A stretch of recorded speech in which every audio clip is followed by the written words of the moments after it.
नमस्कार, आप देख रहे हैं एचएनएन न्यूज। मैं हूं आपके साथ उन्नति भटनागर। बुलेटिन की शुरुआत करेंगे, लेकिन उससे पहले आपको सीधा लिए चलते लखनऊ। सीएम योगी आदित्यनाथ का विशेष कार्यक्रम, जहां एआई एंड हेल्थ इनोवेशन सम्मेलन।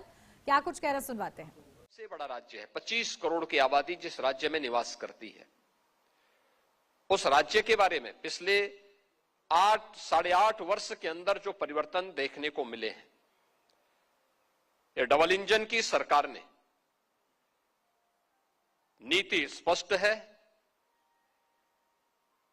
उन नीतियों को लागू करने के लिए दृढ़ इच्छा शक्ति है और उस साफ नियत के साथ जब हम लोग आगे बढ़ते हैं तो एक संवेदनशील, समयबद्ध और जवाबदेह और तकनीक पर आधारित स्वास्थ्य मॉडल आज काफी हद तक हम देने में उत्तर प्रदेश के अंदर सफल हुए हैं।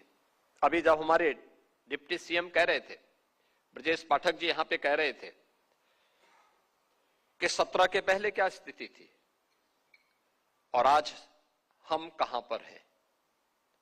और मेरा मानना है कि हर एक क्षेत्र में हमने कुछ किया है तो उसमें और भी कुछ अच्छा करने की गुंजाइश हमेशा रहती है।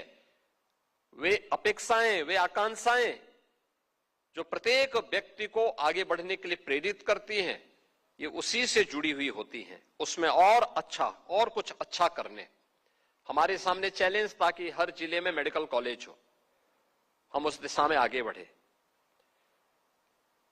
2017 के पहले निजी और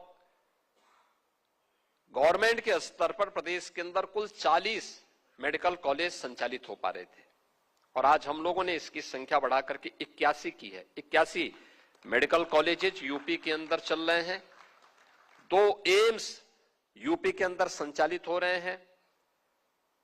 जब 2020 में कोविड आया था, कोविड-19 के समय उत्तर प्रदेश के अंदर 36 जनपद ऐसे थे जिनमें आईसीयू का एक भी बेड नहीं था। आईसीयू नहीं होंगे तो मिनी आईसीयू भी नहीं होंगे। स्वाभाविक रूप से इससे आगे की स्थिति, डिजिटल एक्सरे की व्यवस्था भी नहीं थी, कलर डॉपलर की व्यवस्था भी नहीं थी, ब्लड बैंक भी नहीं थे, डायलिसिस की व्यवस्था नहीं थी, ऑक्सीजन प्लांट नहीं थे और अन्य क्रिटिकल केयर के लिए भी कोई बेहतर व्यवस्था यूपी के अंदर, लखनऊ को छोड़ दें तो अन्य जनपदों में नहीं थी। कोविड से जुड़ी हुई समस्या के बारे में प्रधानमंत्री जी ने अपनी पहली वीडियो कॉन्फ्रेंस में हम सबका ध्यान आकर्षित किया था। उन्होंने कहा, देखिए ये अभी जो कोविड आ रहा है, ये फर्स्ट वेव इसकी आ रही है, हमें इसके प्रति सतर्कता और बचाव का उपाय करना है। इसकी सेकंड वेव भी आएगी, याद करना आईसीयू की आवश्यकता पड़ेगी और ऑक्सीजन प्लांट की भी आवश्यकता पड़ेगी। अगर हम तैयारी कर सकते तो हमें तैयारी करनी चाहिए तत्काल। भारत सरकार ने सहयोग किया, राज्य सरकार ने अपने संसाधनों को खोला। परिणाम था कि हम लोगों ने सभी 75 जनपदों में आईसीयू बेड्स बढ़ाए। हमने लखनऊ के अपने 3 जो महत्वपूर्ण हेल्थ केयर के सेंटर थे, एसजीपीजीआई, केजीएमयू और आरएमएल को इसके लिए तैयार किया कि ये लोग यहाँ पे हर जनपद से जुड़े हुए, क्रिटिकल केयर से जुड़े हुए उन जो भी वहां के चिकित्सक हैं उनको यहाँ पे ट्रेन करें, मास्टर ट्रेनर तैयार करें। जनपद के लिए तैयार हो जाएंगे वे लोग, जनपद की टीम को फिर से वहां पे ट्रेनिंग देंगे और ट्रेनिंग के कार्यक्रम भी उस दौरान हम साथ साथ चलाते रहे। लेकिन साथ साथ हम लोगों ने उस समय वर्चुअल आईसीयू भी संचालित हो सकते हैं, लेकिन वह तब जब जिस क्षेत्र के लिए आप इसको जारी कर रहे हैं वहां पे कोई ट्रेन मैन पावर खड़ा हो, उसके साथ उस प्रकार की टीम हो जो मानसिक रूप से उसके लिए तैयार हो। और वर्चुअल आईसीयू हम लोगों ने कोविड कालखंड में सफलतापूर्वक प्रदेश के अंदर संचालित किए। आज हमारे पास ये सभी प्रकार की सुविधाएं हर जनपद में मौजूद हैं। डायलिसिस की सुविधा भी हर जनपद में मौजूद है, ब्लड बैंक भी हर जनपद में मौजूद है, कलर डॉपलर और अन्य हर प्रकार की वे सुविधाएं हमारे पास यहां पर मौजूद हैं। और साथ साथ प्रदेश के अंदर हम लोगों ने इस दिशा में टेली कंसल्टेशन की व्यवस्था भी काफी दूर दराज के क्षेत्रों में, मेरा मानना है कि यह एक ऐसा फील्ड है जिसमें हम और अच्छा कर सकते हैं, जिसके माध्यम से हम लोग बेहतरीन रिजल्ट दे सकते हैं। और उसी रिजल्ट को देखते हुए उत्तर प्रदेश सरकार ने आज इस दिशा में कुछ नए कदम उठाने प्रारंभ किए हैं, जिस दिशा में मैं ध्यान आपका आकर्षित करना चाहूंगा। खासतौर पर हम लोगों ने जो आज प्रदेश के अंदर कदम उठाए, यानी कोई कल्पना नहीं करेगा कि अगर हमारे पास तकनीक नहीं होती तो हम लोग उत्तर प्रदेश के जिन 75 में से 38 जनपदों में इंसेफ्लाइटिस से मौतें होती थी, उसको नियंत्रित नहीं कर पाते। जहां हर वर्ष 1200-1500 बच्चों की मौत होती थी, इतने ही बच्चे शारीरिक और मानसिक रूप से अक्षम हो जाते थे। आज उसी प्रदेश में आज इंसेफ्लाइटिस से होने वाली किसी भी प्रकार की मौत जीरो है, एकदम जीरो तक हम लोग को पहुंचाने में सफल हुए हैं। एक फोकस्ड कार्रवाई और सरकार के द्वारा सर्विलांस को बढ़ाने का परिणाम क्या था कि उसको हम लोगों ने पूरी तरह समाप्त करने में, उसको प्रदेश से उन्मूलन करने में सफलता प्राप्त की। लेकिन आगे क्या, आगे हम क्या कुछ करना चाहते हैं, अभी भी चैलेंज हम सबके सामने है। और परिणाम अभी तक तो आए हैं कि अभी तक जो कुछ भी हमने किया है उसमें हमने मातृ मृत्यु दर को, यानी एमएमआर, आईएमआर, इन सब में हम लोगों ने सुधार किया, बेहतर सुधार हुआ है। अब यूपी बॉटम में नहीं, नेशनल एवरेज के समकक्ष जा रहा है। लेकिन हमें अब उससे भी आगे की एक नई लड़ाई को आगे बढ़ाना है और इस दिशा में संस्थागत प्रसव में जो यहां प्रदेश के अंदर सुधार हुआ है, यह भी अत्यंत महत्वपूर्ण है। वे तमाम नेशनल प्रोग्राम जो आदरणीय प्रधानमंत्री जी के विजन से आज तेजी के साथ आगे बढ़े हैं, ट्यूबरक्लोसिस के उन्मूलन को, ट्यूबरक्लोसिस मुक्त भारत के लिए, प्रदेश में पोषण मिशन को प्रभावी ढंग से आगे बढ़ाने के लिए, निक्षय यानी नियंत्रण के लिए निक्षय और एआई टूल से रोगियों और जोखिम क्षेत्रों की पहचान, जो ट्यूबरक्लोसिस के उन्मूलन की दिशा में एआई टूल का इस्तेमाल करते हुए जोखिम भरे हुए उन रोगियों को पहचान करने में मदद करना, कमजोर मोहल्लों का उनको इंडिकेट करना, उनके उपचार और उससे संबंधित जो भी अन्य हमारे आउटरीच हैं, उन सब को समयबद्ध तरीके से आगे बढ़ाना, यह हम सब उस दिशा में तेजी के साथ आगे बढ़े हैं। और आज इस दिशा में जो प्रदेश सरकार ने इस दिशा में जो कार्य प्रारंभ किए हैं, यह आप सबके सामने है। खासतौर पर हम लोगों ने प्रदेश के अंदर, चाहे वह कोविड-19 के दौरान किए गए कार्य रहे हों, वह भी हम सबके सामने है। मेरा मानना है कि एआई का इस्तेमाल आज हमारे लिए यह रिएक्टिव से बजाय प्रोएक्टिव अप्रोच में यह अत्यंत महत्वपूर्ण भूमिका का निर्वहन करता है। तो देखिए, स्वास्थ्य के क्षेत्र में तकनीक से लैस होते हुए उत्तर प्रदेश आगे बढ़ रहा है। इन तमाम बातों का जिक्र सीएम योगी आदित्यनाथ कर रहे थे। और अब बढ़ते आगे, इस 2026 के पहले ऑर्बिटल मिशन की लॉन्चिंग सफलतापूर्वक हो गई है, लेकिन सैटेलाइट तैनात नहीं हो सकी है। ये बड़ी खबर। PSLV C-62 रॉकेट श्रीहरिकोटा से लॉन्च किया गया था। यह mission Satish Dhawan space centre के फर्स्ट लॉन्च पैड से उड़ान भरा था, लेकिन इस मिशन का मुख्य हिस्सा EOS-N1 अन्वेषा था, जो defence research and development organisation द्वारा विकसित एक हाइपरस्पेक्ट्रल सैटेलाइट है। अन्वेषा सैटेलाइट एडवांस्ड और ऑपरेशनल एप्लीकेशन के लिए डिजाइन की गई थी, लेकिन देखिए इसे तैनात करने में सफलता नहीं मिली है। ये बड़ी खबर आपको बता रहे हैं। PSLV जो कि सबसे ज्यादा भरोसेमंद रहा और ऐसे में वो अपना रास्ता भटका है। श्रीहरिकोटा से लॉन्च किया गया, लॉन्च सफल तरीके से हुआ है, लेकिन तैनात नहीं हो पाया है ऑर्बिट में। और देखिए किस तरीके से इसरो ने इसको लॉन्च किया, और इसमें करीब 16 सैटेलाइट्स थी जिसको लेकर ये लॉन्च किया गया PSLV, जो कि सफलतापूर्वक लॉन्च भी हुआ, लेकिन ऑर्बिट में स्थापित नहीं हो पाया है। तो देखिए सटीक मैपिंग के लिए ये बेहद ही ज्यादा सफल और बेहद ही ज्यादा महत्वपूर्ण ये पूरा प्रोजेक्ट माना जा रहा था। और ऐसे में अब देखना होगा, जानकारों से जानना होगा कि आखिर अब क्या स्थिति इसमें बनती है, क्योंकि कई बड़े सवाल इससे जुड़े हुए सामने आ रहे हैं। जहां ऑर्बिट में क्योंकि तैनात नहीं हो सकी है सैटेलाइट, अब ऐसे में आगे क्या होगा, क्योंकि पीएसएलवी जो है, जो मार्ग चुना गया था उस मार्ग से भटका है और ऐसे में उसे ट्रेस नहीं किया जा पा रहा है, या फिर संभावना बनी हुई है कि उसे ट्रेस किया जा सकता है। ये तमाम बड़े सवाल हैं, ये जानना होगा। लेकिन इन सब के बीच ये आपको बड़ी अपडेट दे दें, जहां श्रीहरिकोटा से पीएसएलवी C62 लॉन्च किया गया।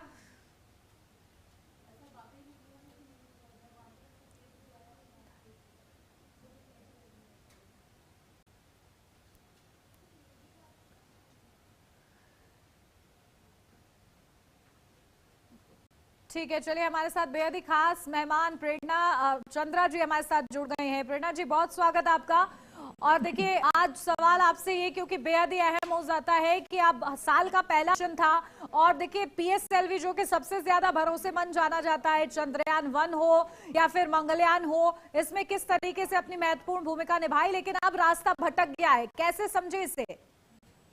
जी मैम, पीएसएलवी की अगर बात करें तो वर्क सबसे ज्यादा पावर हाउस कहलाने वाला और डिपेंडेबल इंडिया का जो है वो सैटेलाइट है और 64th इसकी जो है ये फ्लाइट थी।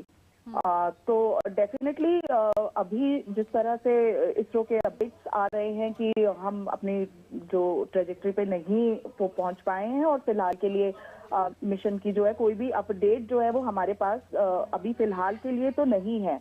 बड़ा मिशन डेफिनेटली है और जिस तरीके का इस मिशन को जो प्लान किया गया है वो एक बहुत बड़ी बात है। साल के शुरू होने पे ही इतनी बड़ी एक डेवलपमेंट जो है वो कंट्री की होने जा रही है, क्योंकि ये सिर्फ देश की सुरक्षा के लिए नहीं बल्कि मौसम और खेती के लिहाजे से भी जो है बहुत एक इम्पोर्टेंट मिशन जो है रहने वाला है।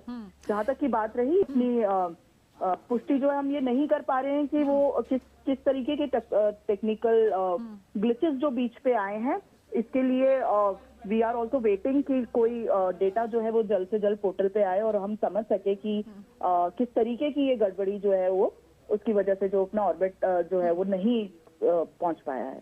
बिल्कुल प्रेरणा जी, देखिए एक स्पेस साइंटिस्ट होने के नाते आप बेहतर तरीके से समझा जा सकती हैं कि आखिर क्या उम्मीद रखी जाए कि इसे ट्रेस किया जा सकता है दोबारा से, या फिर ये अब मार्ग भटक चुका है और इसमें जो 16 सैटेलाइट्स लोड थी आखिर उनका क्या होगा?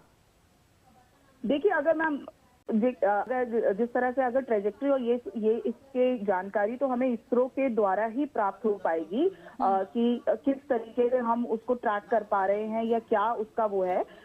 अगर हमें इंफॉर्मेशन मिली कि ट्रेजेक्टरी जो है ट्रेस हो गई है तो उसकी सफलता उसी बात पर निर्भर करेगी, नहीं तो जल्द ही हमें ये अपडेट जो है इसरो के पोर्टल के थ्रू हमें मिल जाएगा कि ये मिशन फेल रहा है या पार्शली हम इसको जो है सक्सेसफुल माने, क्योंकि जब तक कोई हमें डेटा नहीं मिलेगा कि वो ऑर्बिट में पहुंचा है, इस पर कुछ भी कहना मुश्किल होगा। बिल्कुल। और देखिए प्रेरणा जी, क्योंकि 16 सैटेलाइट्स में एक अन्वेषा भी थी जिसे डीआरडीओ ने बनाया है और इसकी भूमिका इसलिए भी अहम समझी जा रही थी इस मिशन के लिए क्योंकि ये रक्षा में बहुत ज्यादा कारगर साबित होती, जहां स्पेस से हम फोटो क्लिक कर सकते थे अगर जंगलों में कोई छुपा हो या फिर जिस तरीके से जो गुप्त जगहें बनाई जाती हैं वहां पर ये लोकेशन ट्रेस करके इमेजेस देने में सक्षम थी। तो ये एक बड़ा मिशन समझा जा रहा था। बिल्कुल, ना केवल रक्षा के लहजे से अगर हम बात करें कि मौसम की जानकारी, और बिकॉज ये जो है एक अर्थ ऑब्जर्वेशन सैटेलाइट है तो ये उसकी बहुत ही सटीक तस्वीरें जो है वो देने वाला था, साथ ही साथ हमारी सुरक्षा पे बहुत ही ज्यादा इम्पोर्टेंस रखने वाला कि हमें बहुत डिटेल इंफॉर्मेशन मिलेगी और हम अन्य घुसपैठ और जो टेररिज्म अटैक से पहले हम अपने देश को जो है वो सुरक्षित, हमारे डीआरडीओ और रक्षा केंद्र है जो वो सतर्क रह सके, सटीक रह सके, और साथ ही साथ हमारे कृषि में भी इसका फायदा होने वाला था क्योंकि ये किसी भी तरीके की खेती से जुड़ी जानकारी पे निगरानी या मौसम के लहजे से अगर हम देखें कि कुछ ऐसी क्लाइमेट आने वाली है तो उसके लिए भी हमें पहले सतर्क करने में जो है बहुत मददगार रहने वाले हैं। ठीक है प्रेरणा जी, बहुत शुक्रिया आपका इतनी महत्वपूर्ण जानकारी हमारे दर्शकों तक पहुंचाने के लिए। और अब बढ़ेंगे आगे। यूपी भीषण सर्दी का सितम जारी है। सहारनपुर से नोएडा तक शीतलहर को लेकर अलर्ट है। तो 12 से 14 जनवरी तक कई जिलों में घने कोहरे का अलर्ट। ठंड के चलते स्कूलों में छुट्टियां बढ़ाई गई हैं। तो उत्तर प्रदेश में ठंड का प्रकोप लगातार जारी है। कई जिले घने कोहरे और शीतलहर की चपेट में बने हुए हैं। प्रदेश में कई जिलों में न्यूनतम तापमान 5 डिग्री से नीचे दर्ज किया जा रहा है। हालांकि पिछले दिनों कुछ जिलों में दिन में धूप भी खिली रही, लेकिन ठंडी हवाएं लोगों को परेशान कर रही हैं। आईएमडी ने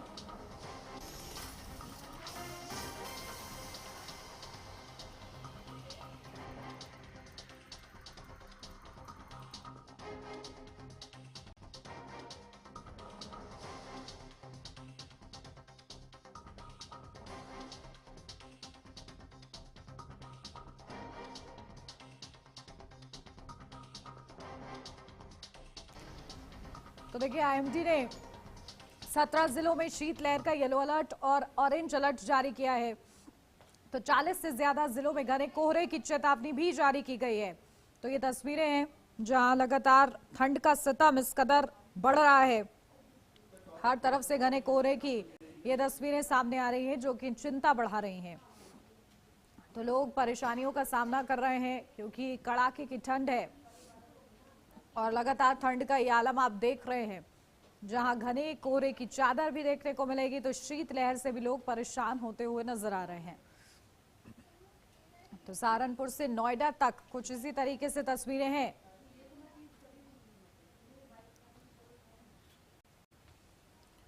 तो कोहरे और ठंड का ये डबल अटैक। तो इस वक्त जो तस्वीरें हैं वो चिंताजनक हैं। और देखिए, इस ठंड में लोग तरह तरह के उपाय अपना रहे हैं खुद को सुरक्षित रखने के लिए। अपडेट ले लेते हैं, हमारे संवाददाता अभिषेक भाटी हमारे साथ जुड़ गए हैं। अभिषेक, क्या कुछ जानकारी देख, ठंड का सितम उत्तर प्रदेश में भी है, नोएडा में खासा देखने को मिल रहा है, क्या तस्वीरें, क्या तापमान? हाँ बिल्कुल उन्नति, बता दें आपको कि रविवार या कल के दिन 4 डिग्री सेल्सियस जो तापमान है वो कहीं ना कहीं नोएडा एनसीआर में हो गया था। उसके बाद कोल्ड वेव के चलते ऑरेंज अलर्ट फिलहाल जो है दिल्ली एनसीआर और नोएडा में कहीं ना कहीं जारी है। बता दें आपको कि मौसम विज्ञान के द्वारा कहीं ना कहीं साफ तौर पर यह तय कर लिया गया था कि 4 डिग्री 3 डिग्री सेल्सियस होने के बाद ऑरेंज अलर्ट जो है वो कहीं ना कहीं नोएडा में जारी कर दिया जाएगा। और उसी के साथ बात करें प्रशासन की, तो प्रशासन द्वारा कहीं ना कहीं 8वीं तक बच्चों की जो है हाइब्रिड मोड पर क्लासेज जो है वो जारी है। साफ तौर पर 15 जनवरी के बाद जो है बच्चों के स्कूल है वो कहीं ना कहीं खुलेंगे। लगातार प्रशासन द्वारा जो है बेसहारा लोगों के लिए भी ठंड के चलते रेन बसेरा का जो व्यवस्था है वो भी कहीं ना कहीं जगह जगह गोल चक्करों पे आप बात करें, परीक्षा चौक से लेकर जिला बॉर्डर तक कई ऐसे रेन बसेरे जो है व्यवस्था प्रशासन द्वारा, जिला अधिकारी और गौतम बुद्ध नगर द्वारा की जा रही है। साफ तौर पर आग की व्यवस्था भी उनके लिए की जा रही है। कहीं ना कहीं 4 डिग्री सेल्सियस होने के बाद ठंड जो है कहीं ना कहीं लोगों को बेचैन कर रही है। ट्रिपल अटैक जो है ये देखने को मिला। साफ तौर पर बात करें प्रदूषण की, शीतलहर की और कहीं ना कहीं कोहरे की, तो लगातार इन तीनों से लोग जो है काफी ज्यादा प्रभावित हो रहे हैं, घरों से कम निकल रहे हैं। बात करें पॉल्यूशन की, तो पॉल्यूशन का लेवल है शीतलहर के चलते थोड़ी गिरावट जरूर पॉल्यूशन में आई थी, लेकिन उसके बाद कहीं ना कहीं फिर पॉल्यूशन का जो लेवल है वो 300 से 400 की लपेट में फिर है। कहीं ना कहीं बता दें इसको कि बुजुर्ग और बच्चों पे ज्यादा जो है पॉल्यूशन प्रभावित हो रहा है। बुजुर्ग अपने घर से कम निकले, यही जो है व्यवस्था प्रशासन द्वारा साफ तौर पर की जा रही है। उन्नति बिल्कुल। और देखिए अभिषेक, स्कूलों की छुट्टियां भी तो बढ़ाई गई हैं इसी को देखते हुए मौसम को, इस संबंध में क्या जानकारी? हाँ बिल्कुल, 4 डिग्री सेल्सियस होने के बाद कहीं ना कहीं लगातार 1 तारीख से 28 दिसंबर से लगातार स्कूल छुट्टियां जो जारी हैं। कहीं ना कहीं ठंड का जो प्रकोप है वो बढ़ता हुआ नजर आ रहा है। कोहरे के बाद शीतलहर और जनवरी 3 उस दिन जो है लगातार बारिश होने के बाद कहीं ना कहीं ठंड जो है लगातार अपने पैर नोएडा दिल्ली एनसीआर पसार रही है। इसके बाद बच्चे की जो छुट्टियां वो लगातार 15 जनवरी तक जो है गिर दी गई है। मकर संक्रांति के बाद कहीं ना कहीं बच्चों के स्कूल खुलने की कहीं ना कहीं उम्मीद रहेगी। अगर 4 डिग्री सेल्सियस कहीं ना कहीं तापमान रहता है तो स्कूलों की छुट्टियां जो कहीं ना कहीं आगे भी बढ़ा दी जाएंगी। उन्नति बिल्कुल। और देखिए, आज सुबह के वक्त कैसा कोहरा देखने को मिला अभिषेक, और इसकी वजह से आवागमन पर क्या असर?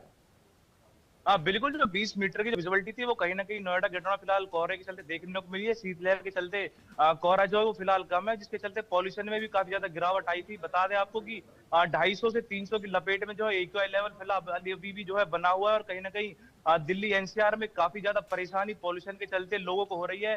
सांस लेने में दिक्कत बोले या फिर आंख में जलन जो है शिकायतें लोग जो है डॉक्टरों के पास पहुंच रहे, इसी के चलते प्रशासन द्वारा लगातार छिड़काव जो है जगह जगह दिल्ली एनसीआर क्षेत्र में, ग्रेटर नोएडा क्षेत्र में अथॉरिटी द्वारा किया जा रहा है। साफ तौर पर लोग जो है काफी ज्यादा इस चीज से प्रभावित है कि अपने घरों से कम निकल रहे हैं, लेकिन फिर भी मजबूरी में लोग जो अपने घरों से बाहर निकलते हैं और पॉल्यूशन की मार जो है कहीं ना कहीं लोगों को झेलनी पड़ रही है। उन्नति बिल्कुल, और देखिए ठंड और प्रदूषण की ये जो डबल अटैक है उसकी वजह से लोग और ज्यादा परेशान हो रहे हैं। फिलहाल प्रशासन के क्या इंतजाम अभिषेक ग्राउंड जीरो पर नजर आ रहे हैं और किस तरीके से बुजुर्गों और बच्चों को खास तौर से जागरूक कराए कि इस ठंड में अपना बेहद ख्याल रखें?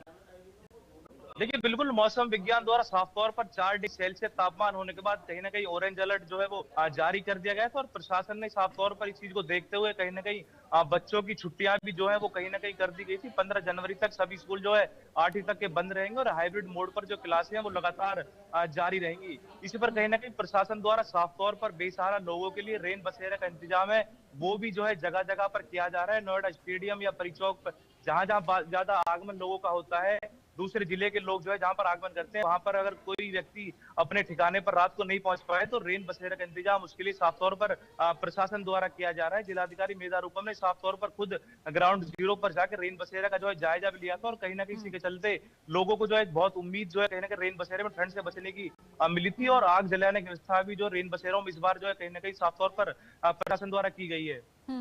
ठीक है, बहुत शुक्रिया अभिषेक आपका तमाम जानकारी के लिए। और बढ़ेंगे आगे, जहां दुनिया में चल रहे तनाव और युद्ध के माहौल के बीच यूक्रेन ने भारत और प्रधानमंत्री नरेंद्र मोदी की भूमिका पर भरोसा जताया है। यूक्रेन के राजदूत ओलेक्सांद्रा जहां पोलिशचुक ने प्रधानमंत्री नरेंद्र मोदी की अंतर्राष्ट्रीय भूमिका को बेहद अहम बताया है। उन्होंने कहा है कि पीएम मोदी वैश्विक मंच पर शांति स्थापित करने के लिए सक्रिय और प्रभावी भूमिका निभा रहे हैं। राजदूत का यह बयान राजकोट में आयोजित वाइब्रेंट गुजरात रीजनल कॉन्फ्रेंस के दौरान आया है। उनके अनुसार भारत आज केवल एक बड़ी आर्थिक शक्ति नहीं बल्कि एक संतुलित और जिम्मेदार कूटनीतिक ताकत बनकर उभरा है। तो देखिए उनका क्या बयान है, वो स्क्रॉल के जरिए हम आपको दिखा रहे हैं। पीएम मोदी अंतर्राष्ट्रीय मंच पर शांति स्थापित करने के लिए सक्रिय और प्रभावी भूमिका निभा रहे हैं। यह एक बेहतरीन उदाहरण है कि किस तरह एक क्षेत्रीय नेता राष्ट्रीय नेतृत्व तक पहुंचता है और अब वैश्विक स्तर पर भी महत्वपूर्ण भूमिका निभा रहा है। प्रधानमंत्री मोदी शांति स्थापित करने के वैश्विक प्रयासों में भी सक्रिय भूमिका निभा रहे हैं, जिसमें यूक्रेन भी शामिल है।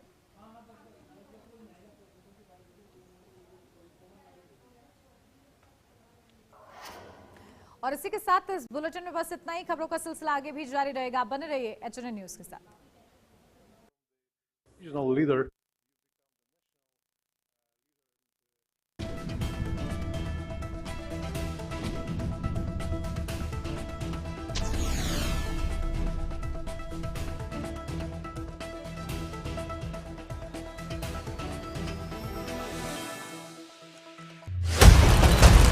जब सत्ता सवाल